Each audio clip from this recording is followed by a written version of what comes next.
And welcome to the Roger Report Live on the entertainment side. I am Roger, and I just checked out the film How to Train Your Dragon. And this is a 2025 version, a live action film. It was a good animation film. I actually saw the animated version years ago, and I do remember that it was a good film. I didn't really remember the story, but I did remember it was a good film. So it looks like they remade this. Um, some variations. There's a few variations, if my memory is correct, or I didn't remember it the way I thought I remembered it. So it seemed like it may be a few variations, but I do think this was a good movie.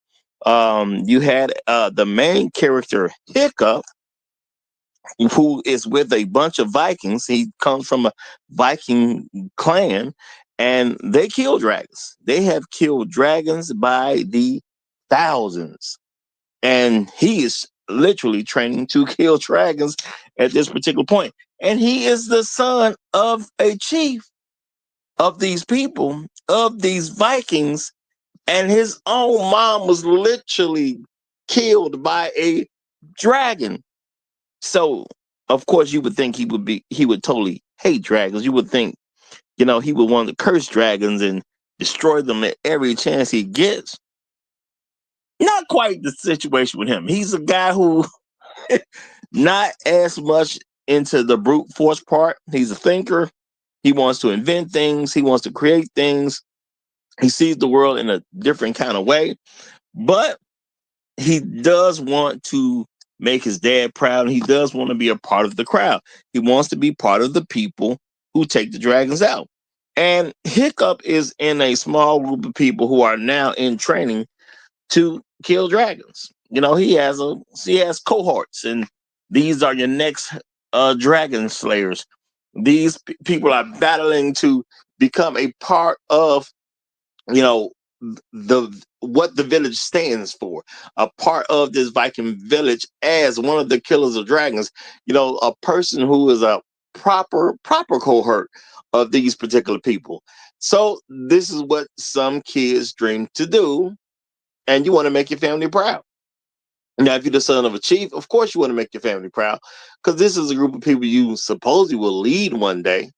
And there are dragons out there, and these dragons, they do a lot of damage. They come in, they take stuff, and they kill people at times, and they do it. You don't know when they're coming.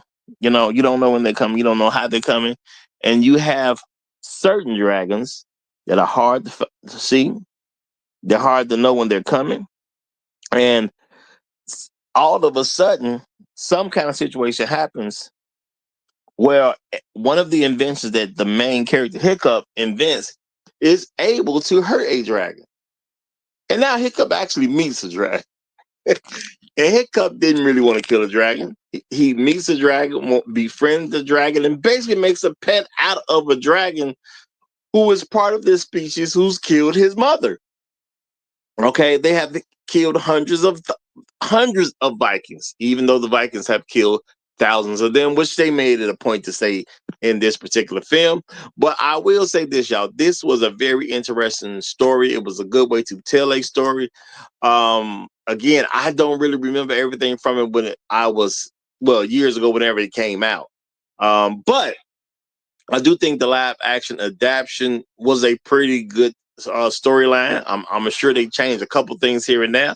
And to go along with Hiccup and his young friends, quote unquote, as they learn to take down dragons, and Hiccup is learning about dragons and learning to do things in a different way.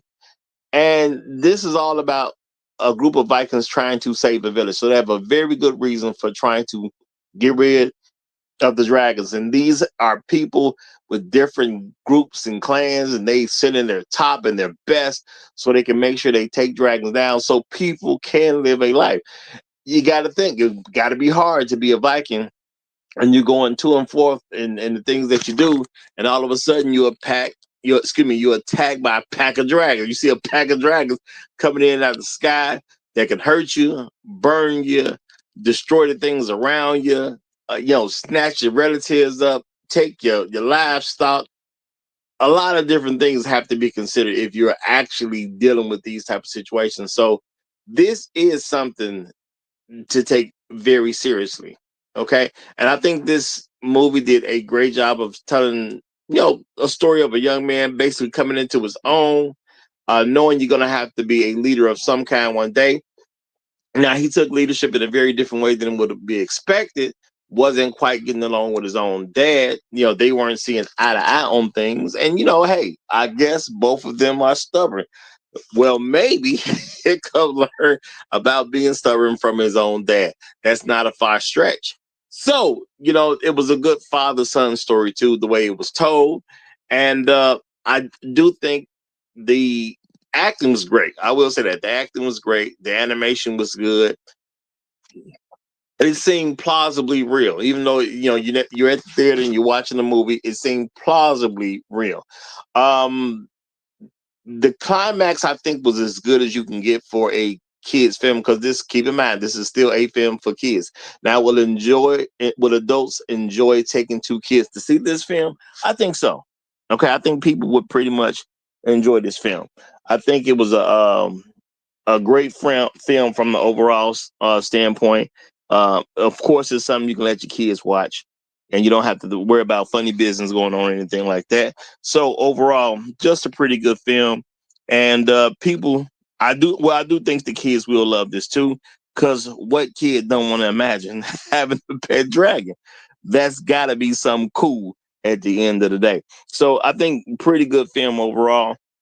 Now, I haven't seen a whole lot of fantasy movies this year. And this is the first one I'm reviewing on this particular channel. I'm going to try to arrange the other ones that I did see. So, of course, this is going to take this top fantasy spot for now, because it's the first one that I'm reviewing on this channel. So it's automatically going to go into the first place. But a good fantasy story at the end of the day, and a good presentation on the particular movie. So, now I did see, the Electric State was more of a fantasy type film as well. So I think I'm gonna put that back in fantasy. I'm gonna double check it, but I'm gonna put that back in fantasy. But I will say I'm gonna give the Electric State a little bit of an edge on How to Train Your Dragon, but both great films. So I think you will enjoy this. And if you got smaller kids or grandkids, definitely take them to go see it right away. Everybody's gonna have a good time. So that's my assessment of this. And if you like this type of content, make sure you like the video and make sure you subscribe to the channel. There'll be things dropped daily. You don't have to worry about that. So I'm Roger. I'm right. And I'm out.